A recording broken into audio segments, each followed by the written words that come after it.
Welcome back to another episode of Quarter Life Conversations.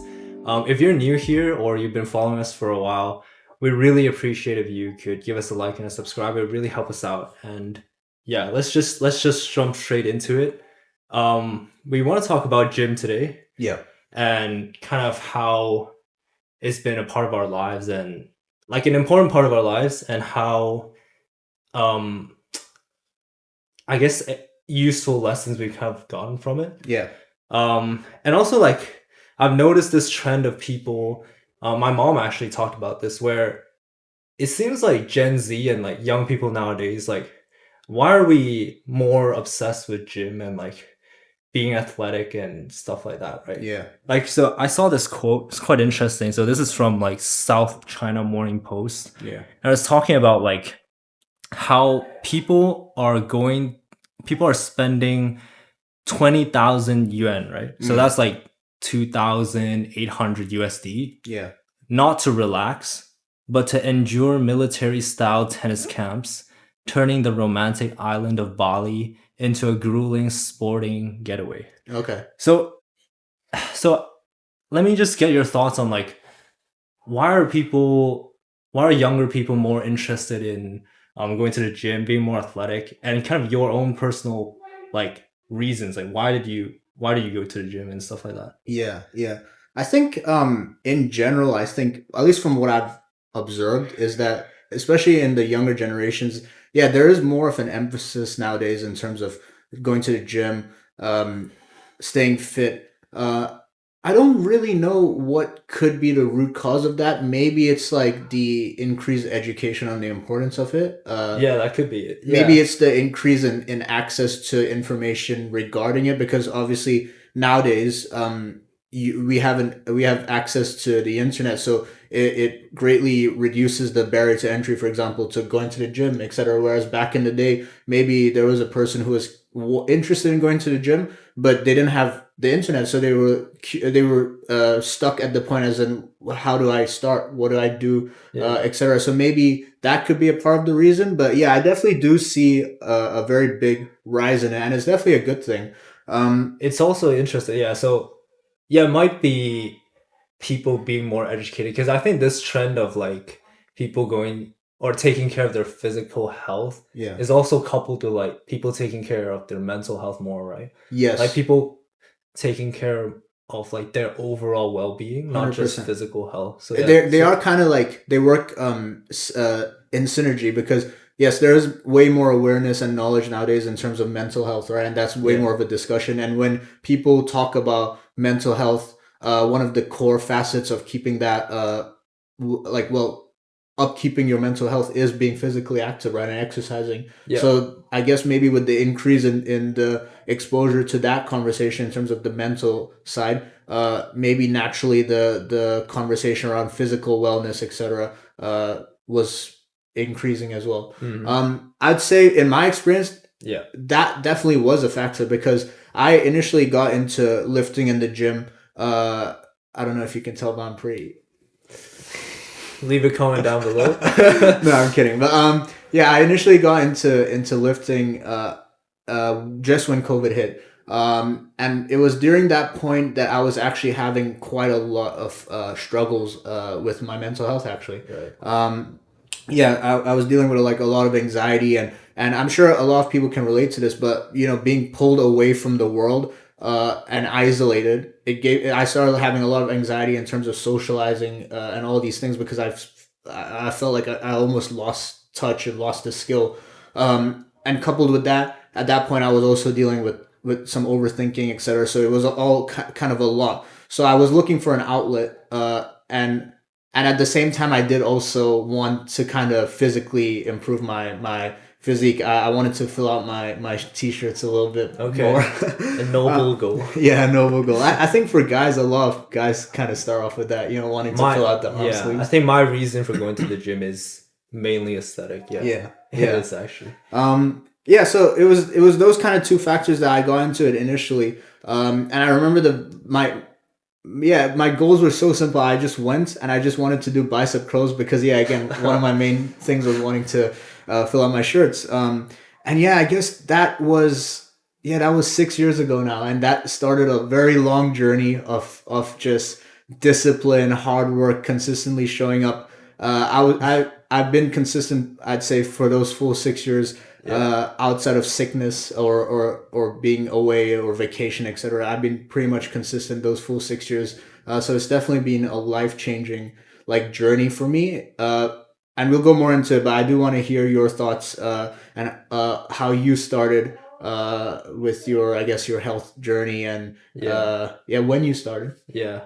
But also just to recap, so your reason to go to the gym was for that post-COVID glow Oh yeah, that post COVID glow up? kind of hit. No, I'm kidding. All right, all right. Yeah, for me, yeah, it was mostly aesthetic. I'm not gonna lie.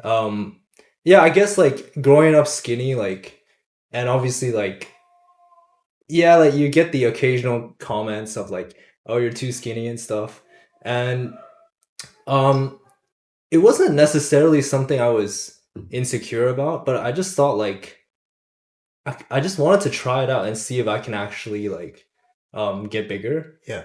So yeah, it definitely started off quite uh aesthetic or like a superficial reason. Mm. Um, I think eventually it became something a bit more about discipline.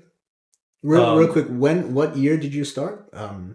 I think probably 2020. Like Okay. also maybe after COVID, but a bit after that. Yeah. I think we went to the gym a little bit, like with like Theo and like the other Yeah. people for a Yeah. while. But yeah, um, yeah. Then it kind of became a bit more about discipline. Yeah, just recognizing that it's just a good thing to do, and that it's sort of like, yeah, building up that routine. Like, um, but yeah, I guess as of right now, um, it's interesting because gym has always been something that's part of my life, but I think it has never been like a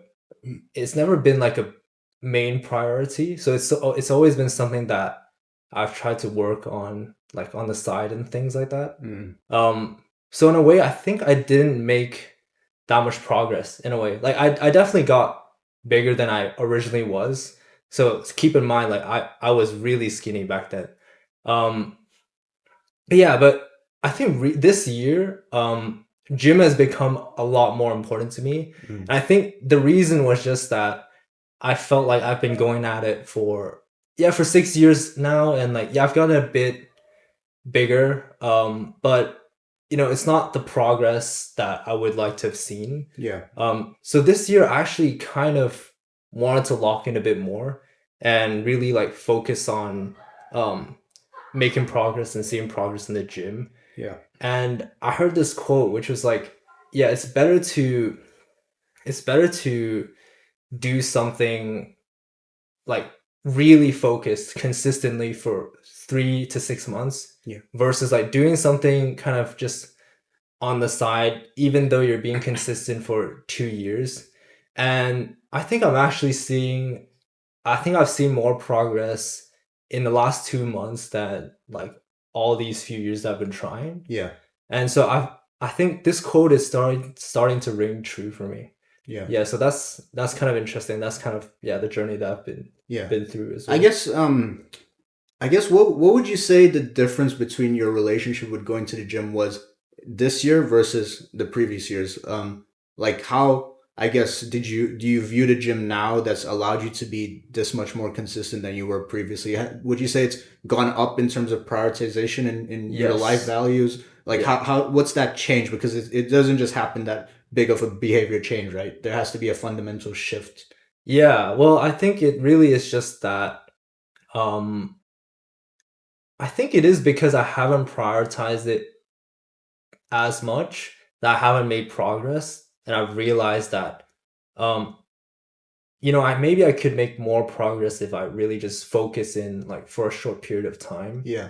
And I think I kind of just took this year as a bit of an experiment just to see like if I really, because it's also I would prioritize my work over gym. Yeah. So, like when deadlines hit and yeah, things get busy, like gym is the thing that like gets swept off the side. Yeah. Um, but this time it's reversed. Like this year, I'm going to the gym even if my work gets swept away. And yeah, it's just interesting like that.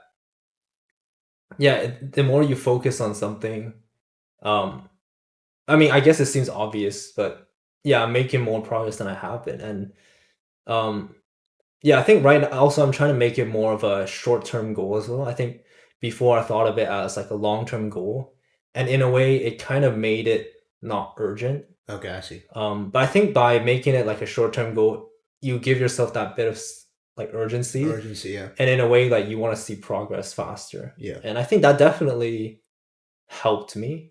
Yeah. Um, but yeah, I think as of right now, like I think I'm taking it like quite healthily. Like it's something that like I'm very passionate about. Yeah. And like yeah, I like to do my research. I like to like try to optimize my routine and things. But I think I don't know, but hopefully it doesn't get to that point, but maybe like if I become too obsessed with it, like it might become bad. Where like I'm like tracking I mean I do track like what I eat like pretty much down to like every single detail as of right Yeah. now. But I think it hasn't gotten to a point where it's like I'm like hating it or something Yeah. like that. It's I'm something I'm still like I really enjoy doing Of it. course, Like of I course, like yeah. tracking it, seeing like the graphs, like seeing that I'm being consistent with my diet and things like that. Yeah, it's Yeah. rewarding. It's rewarding. Yeah. Yeah. Yeah, I think that's a key point that you made in terms of the priority shift, right? So the priority for going to the gym has now shifted in your life, and almost sometimes to the point where it comes before work. Yeah.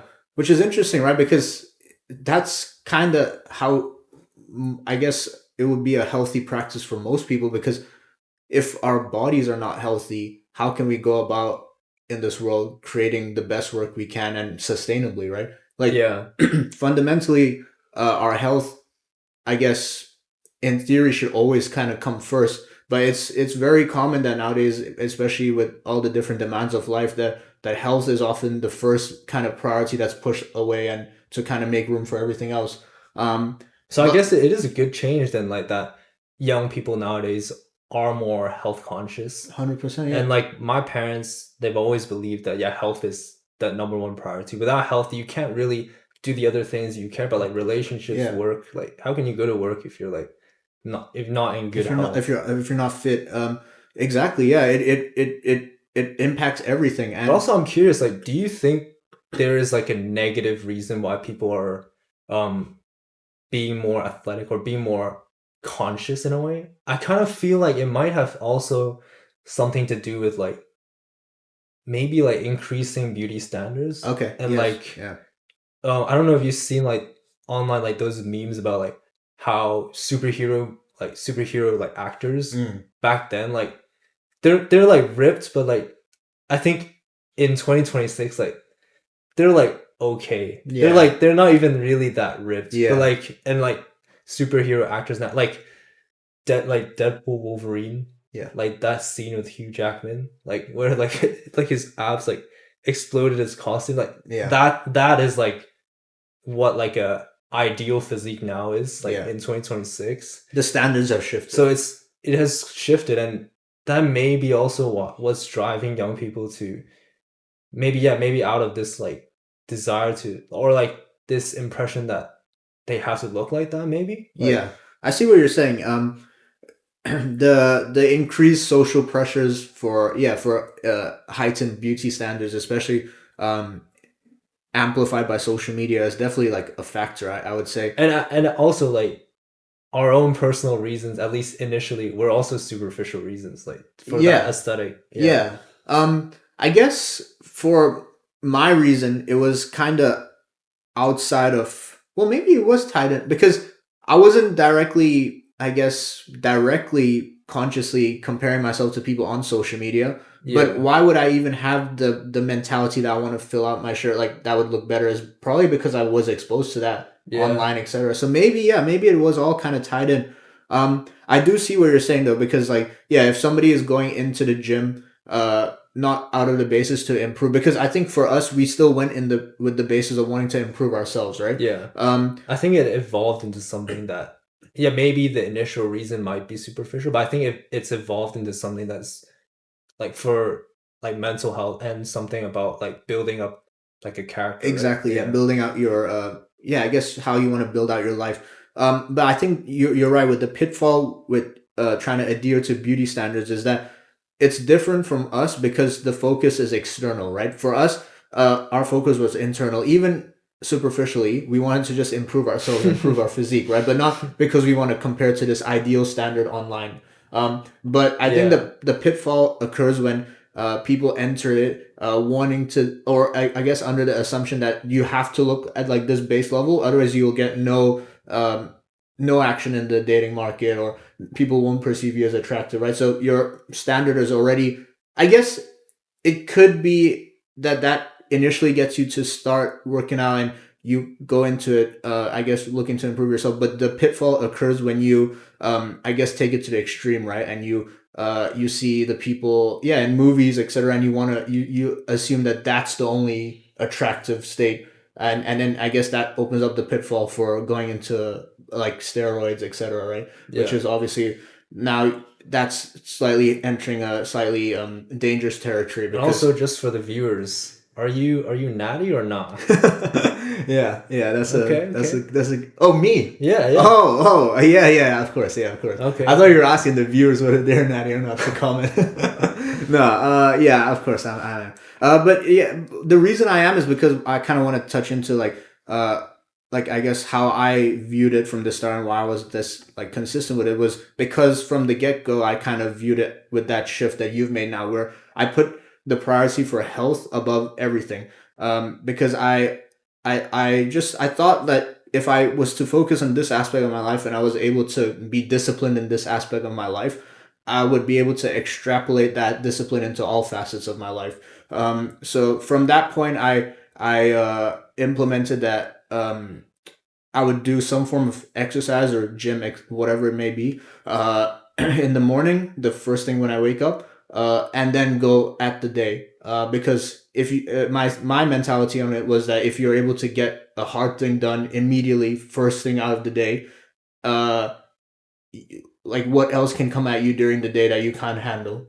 Um, and also, and then over time, I slowly realized that actually when I started my day doing some form of exercise and then went into work versus starting my day with no exercise and went into work, I was 10 times more productive, more energetic when I did actually work out beforehand. Okay. So wait, but let me ask you, like, does it then work the inverse way where like does it become a crux like when you aren't able to work out and like and you just feel like it's just a bad day then? It can be, but what happened was that when I implemented this change, I saw my discipline levels in all aspects of my life like improve, right?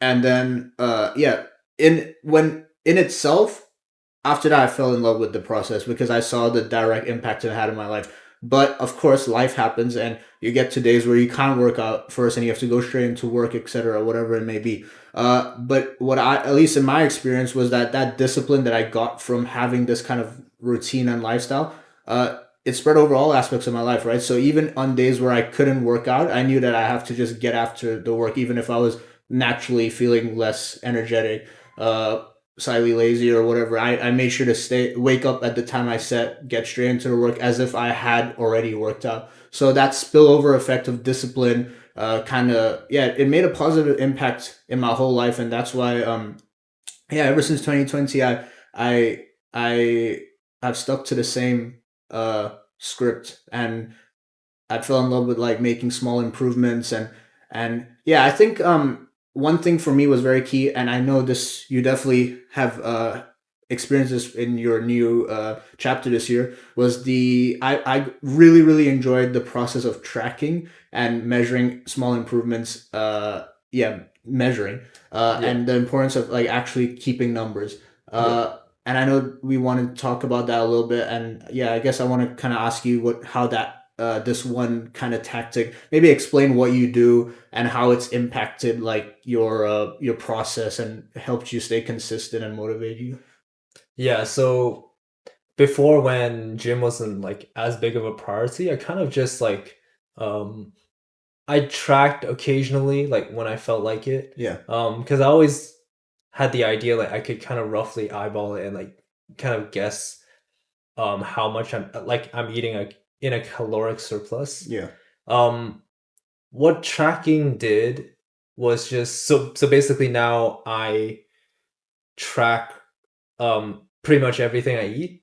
Um, yeah, like the protein count, like the macros, like the carbs, protein and fats.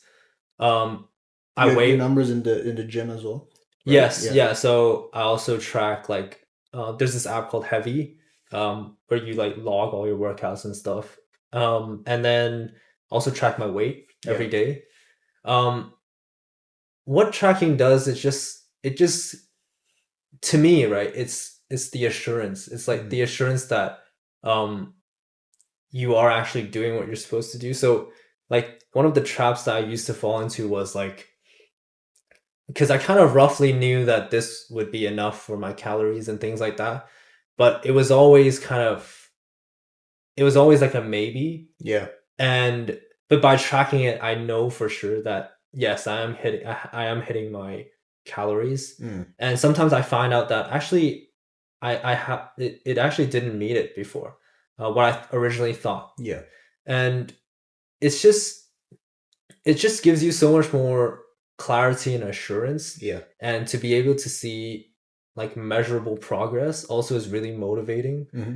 um like when I track my weight and like being able to see it like slowly go up, it's just motivating, and you don't get that when you're just like eyeballing it or you're just like keeping it in your head. Like you don't get to see that visual progress, and it I think it really does give you that extra bit of motivation. And I 100%. think that's also why like it's kind of like a game, like it's like a gamification tactic. Like you you get that little bit of dopamine when you see that like go up in a way. Yeah. But it's also interesting because there's also a lot of people that um they see what I'm doing, like tracking everything, and like yeah, they kind of see it as like too much, or like oh, like you're taking the joy out of like going to the gym.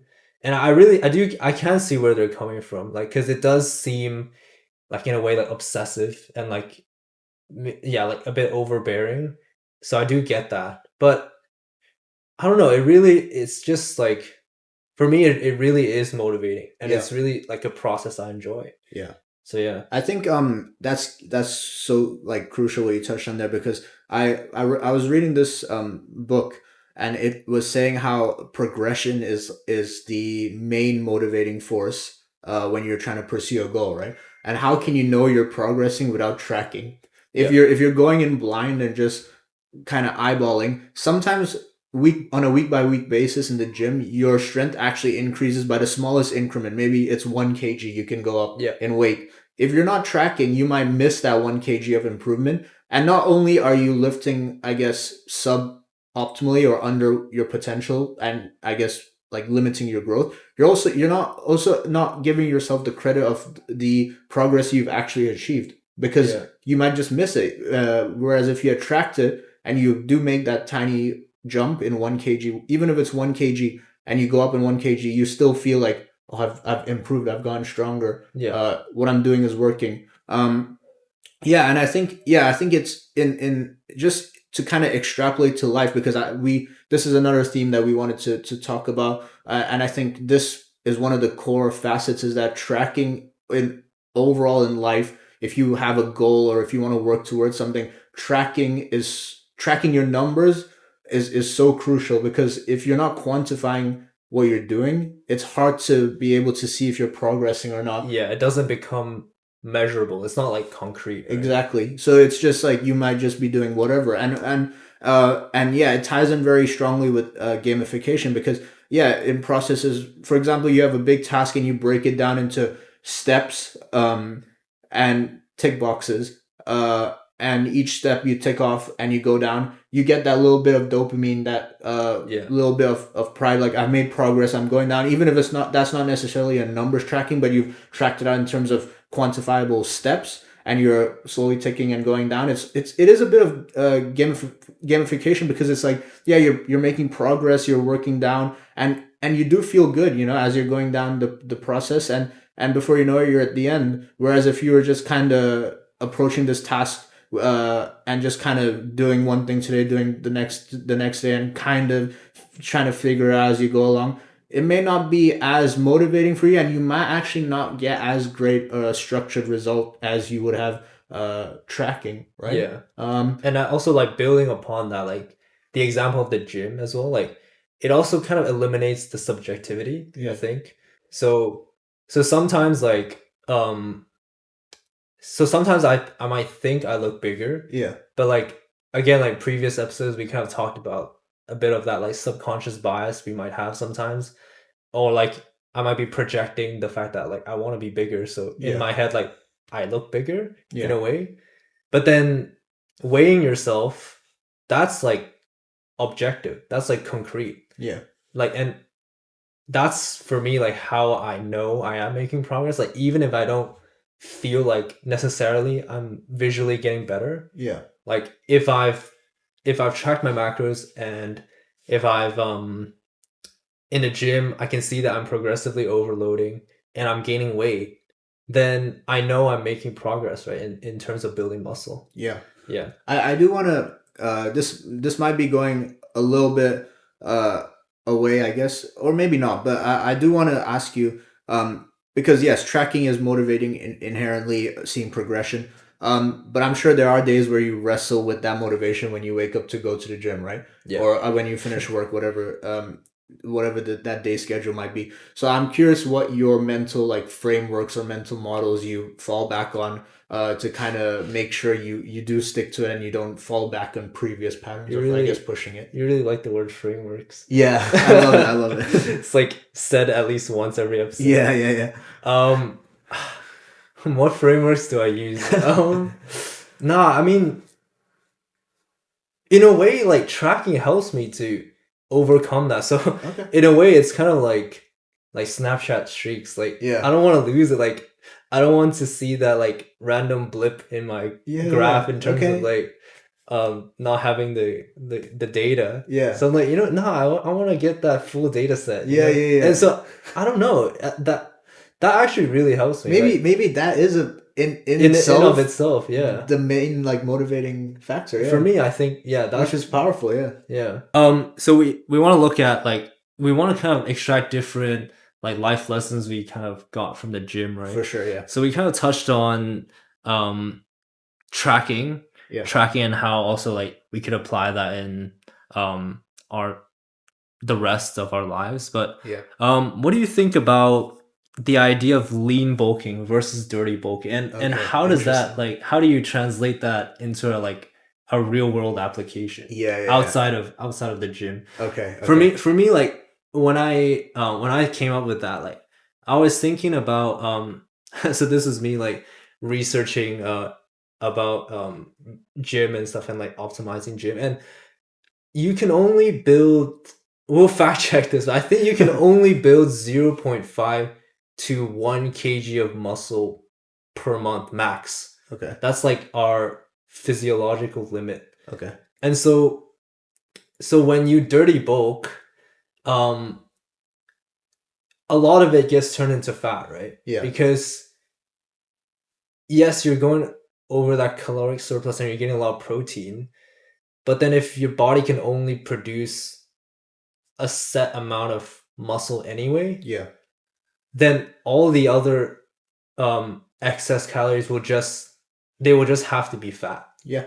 So for me, then it was realizing that things in life, and for gym, for example, there is not necessarily a fast track solution, or if there is a fast track solution, it's not sustainable, and it's not ultimately good for you to try to rush things. 100%. Yeah. Yeah.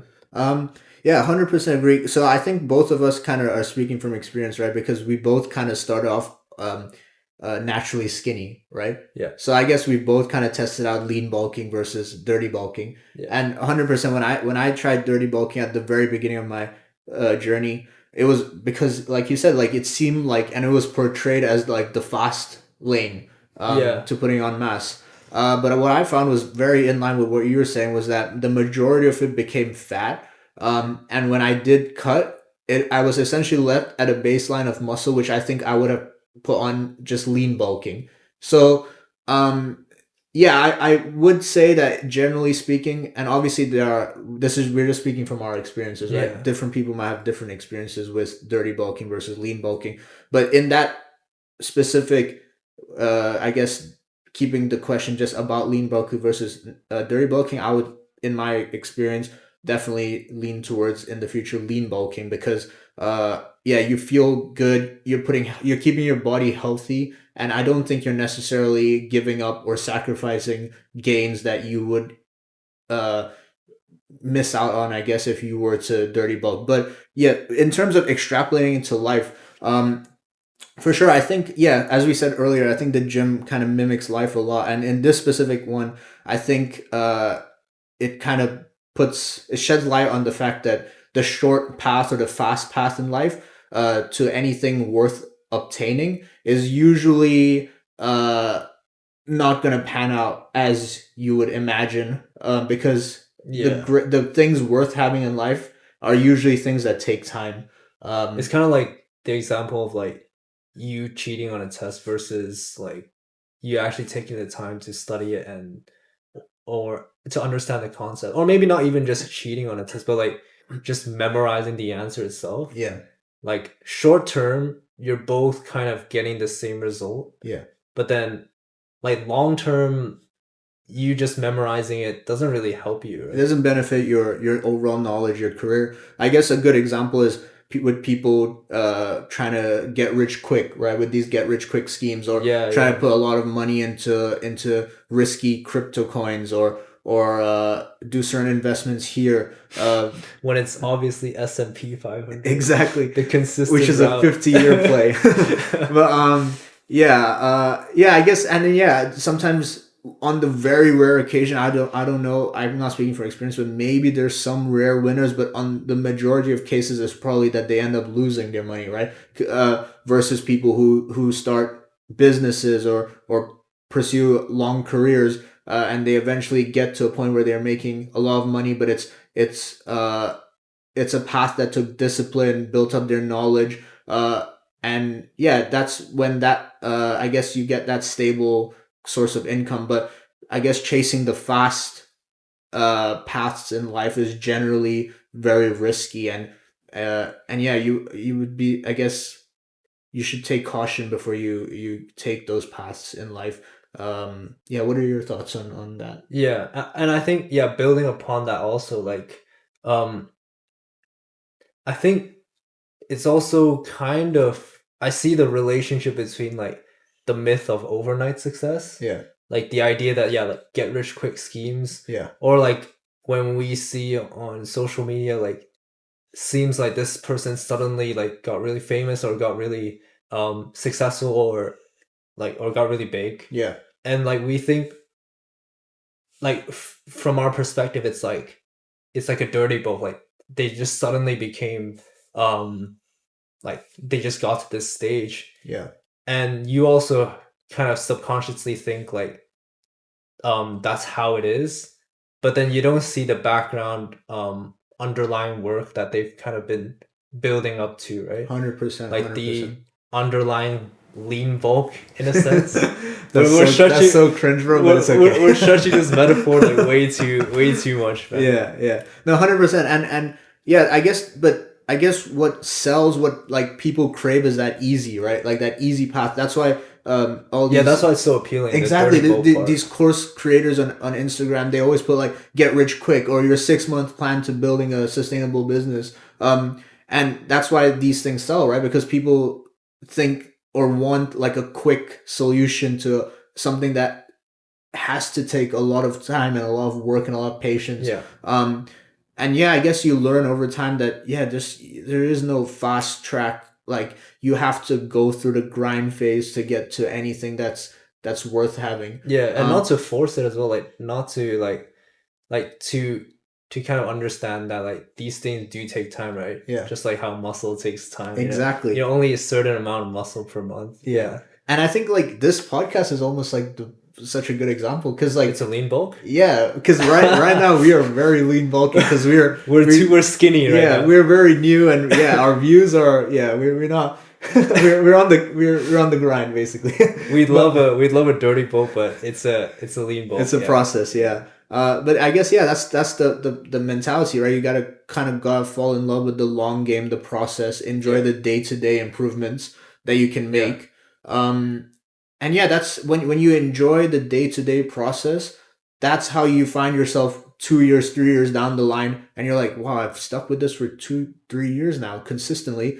And that's when you start seeing the real results. Yeah. You get what I'm saying? But if you're chasing that fast, that quick, it's likely that if you're someone who's like signing up for these get rich quick courses, It's the wrong mindset. exactly To begin with it's already. likely a mindset that will breed that once that course doesn't work within the first week or so, you're jumping to the next thing. Yeah. So even if the course inherently could work, which I don't believe that you can do these things like super quick, as we were saying. Or But- even if it does work, it probably has a lot of long-term negative effects. Yeah, exactly. Yeah.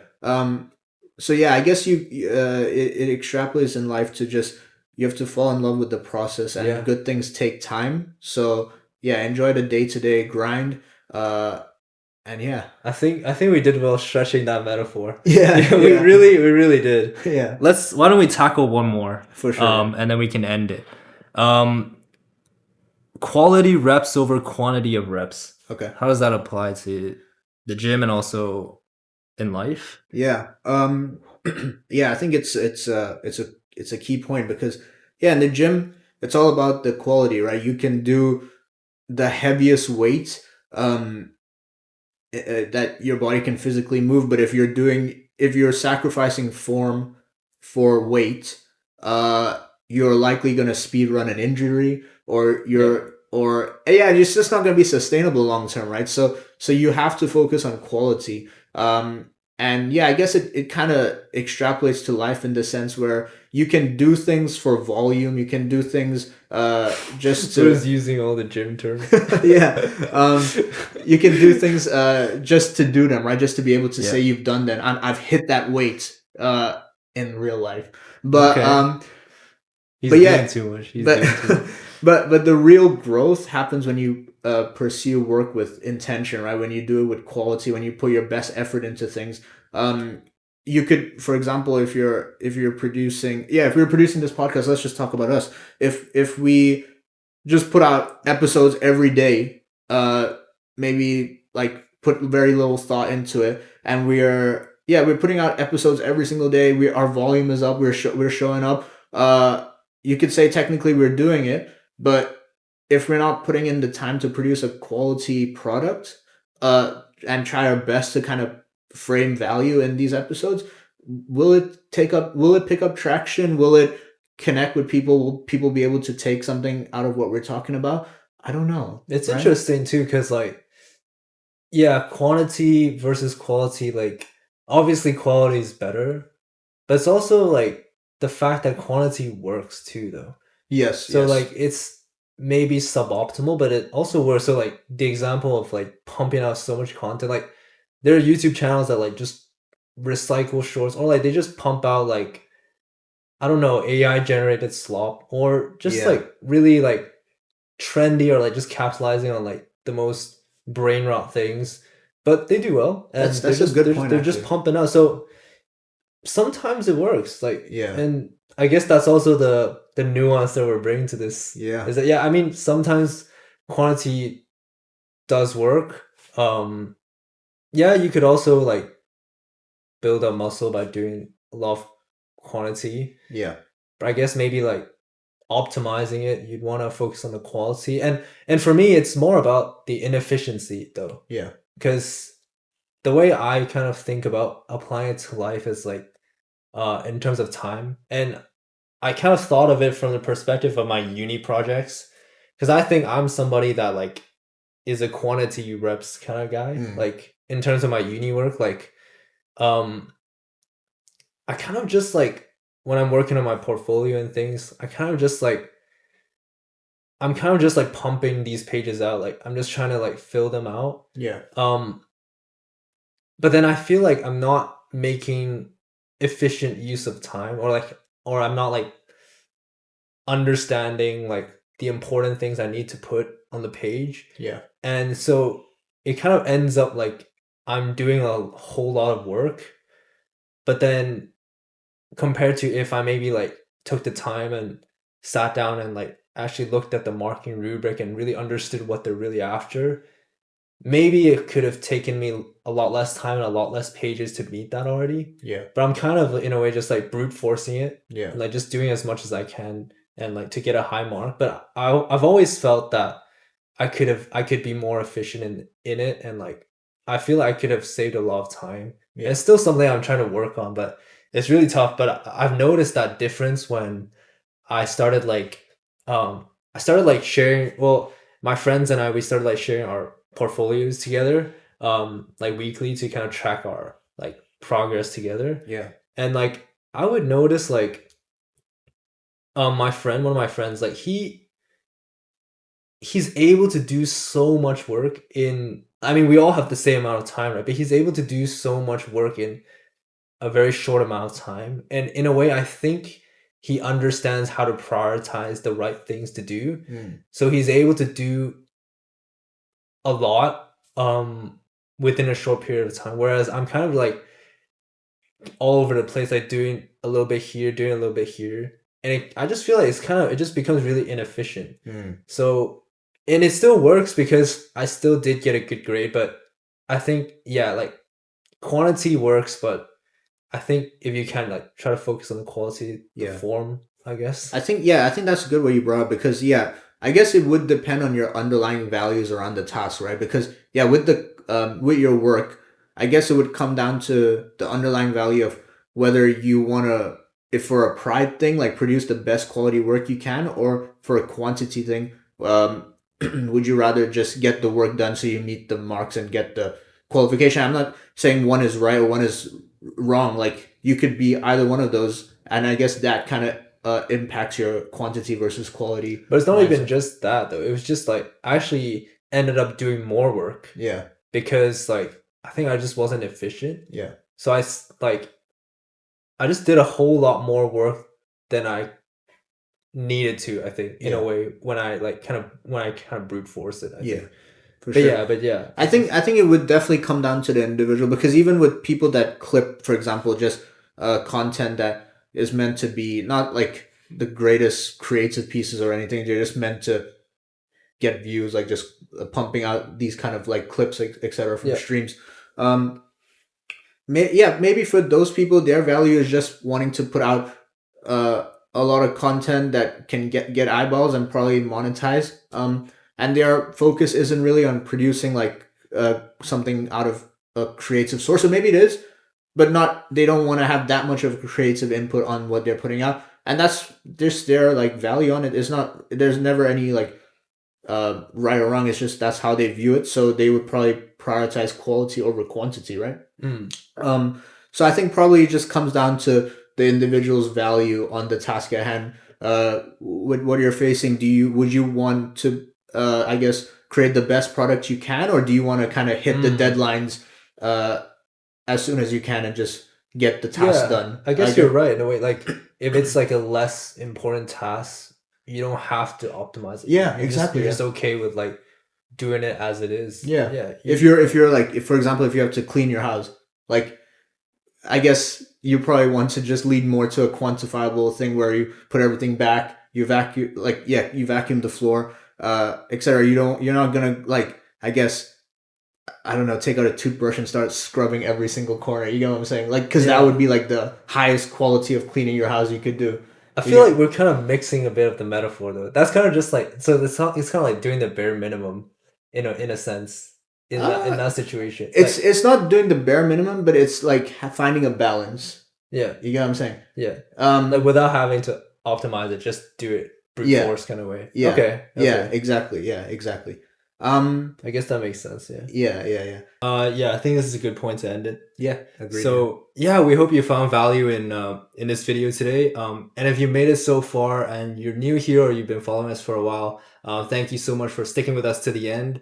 We really hope that you could give us a like and a subscribe. That would be really helpful. And yeah, we want you guys to be part of the conversation as well. Please leave a comment down below. Do you guys go to the gym, and what kind of lessons have you extracted from going to the gym as well? We'd love to hear what you have to say. And yeah, thank you so much. Thank you so much for watching, and peace. Peace. If you guys found wait, let's do that again. Bro. We'd like to know whether you've shit, dude, I don't know the No, question. bro, what? I don't know the question. Oh shoot! I think Damn you should it. do it, bro. I Damn think it. you're better at that. Damn it.